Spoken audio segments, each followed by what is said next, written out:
Pronouns, we use them all the time, right?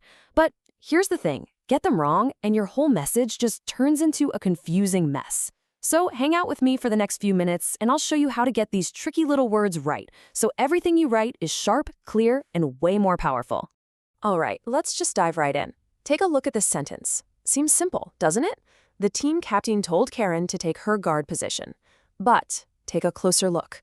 There's a hidden trap in there, a classic mistake that gets pretty much everyone. Exactly. Whose position are we talking about? Is it the captain's spot or is it Karen's? We have no idea. The meaning is totally up in the air. And that is what happens when pronouns get sloppy. They create confusion and they make your reader guess. That's not great for a school paper, but think about an email to a boss or a legal document. It could be a total disaster. Okay, so let's back up for just a second. What even is a pronoun? Well, think of them as the official stand-ins of the grammar world. They're these super handy words that jump in to replace a noun so we don't sound like a broken record. You know, instead of saying, Ben lost Ben's keys, we just say, Ben lost his keys. See? So much better. Now, for a pronoun to do its job, it needs a clear star of the show to be standing in for. And that star has a name, the antecedent. In our sentence, Ben rode his bike, the pronoun is his. And the antecedent, the word it's pointing back to, is Ben. You gotta remember this, a pronoun is only as good as its antecedent. If that connection is blurry, the pronoun is basically useless. All right, time to meet the main players on the team. We're gonna start with the ones you use constantly, personal pronouns. These are your everyday words like I, you, he, she, and they. But to use them correctly, you've gotta know what job they're actually doing in the sentence.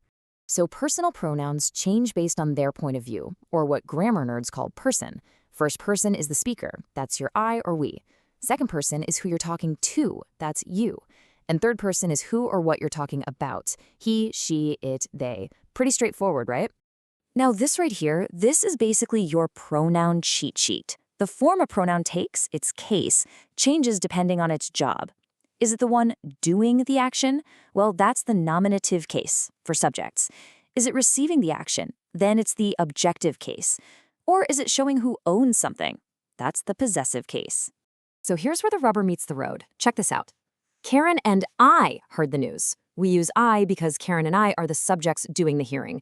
But then you have the horse galloped to Anne and me. We use me because we're the objects of that sentence. Want a quick trick? Just take the other person out of the sentence. You wouldn't say, me heard the news. You'd say, I heard the news. See? It works every single time. Okay, so subjects and objects were good. But what about when a pronoun has to show that something belongs to someone? This brings us to possessive pronouns. And trust me, this is where one of the most common mistakes in all of writing happens. But the good news? It's also the easiest to fix. Okay, you're gonna wanna listen closely for this one. This is the big one. The single most important rule to remember. Possessive pronouns never, ever use an apostrophe. That's it. The word itself already shows ownership. You don't need any extra punctuation. Seriously, burn this into your brain. And here is the most famous offender of all. It's versus its. It's with no apostrophe shows possession. The dog lives in its house. But it's with the apostrophe is just a contraction, a shortcut for it is. Like, it's a beautiful day. The test is so simple. If you can't replace the word with it is, then you absolutely do not use an apostrophe. And guess what? The exact same logic applies to there and there. There shows ownership. Their homework. There is just the short way of saying they are. They're leaving. Again, ask yourself, can I swap in they are? If it works, use the apostrophe. If not, it's gotta be there. Okay, let's switch gears and talk about a different crew, the indefinite pronouns. These are the words we grab when we're talking about people or things in a really general way. Think of them as the pronouns you use when you don't know or you just don't need to say exactly who you mean. So, words like everyone, somebody, many, nothing, those are all indefinite pronouns. They're super useful, but they have one little quirk you gotta watch out for, and that's making sure they agree with the verb in the sentence. You can actually break them down into 3 simple groups.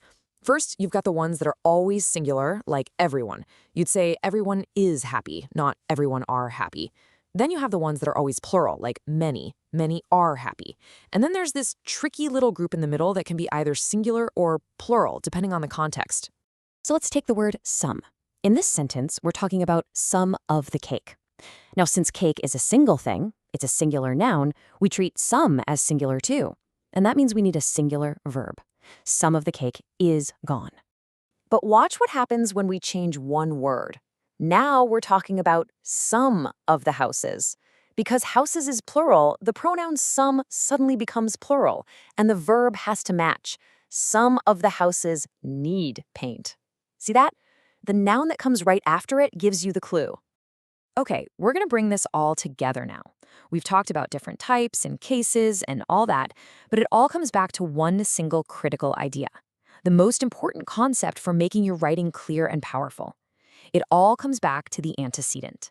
This right here is the golden rule. It's the ultimate takeaway. A pronoun has zero power on its own. All of its strength, all of its clarity is borrowed directly from the noun it refers to. And if that connection is even a little bit fuzzy, your whole sentence, your whole point just falls apart. Let's look at another one of these messy sentences. Who is they? Are we hoping the people would return to, I don't know, their senses? Or are we hoping the dogs would return? It's confusing. And if this was in an official report instead of a casual story, that lack of clarity would be a huge problem. And look at how simple the fix is. You just swap out the vague pronoun for the specific noun.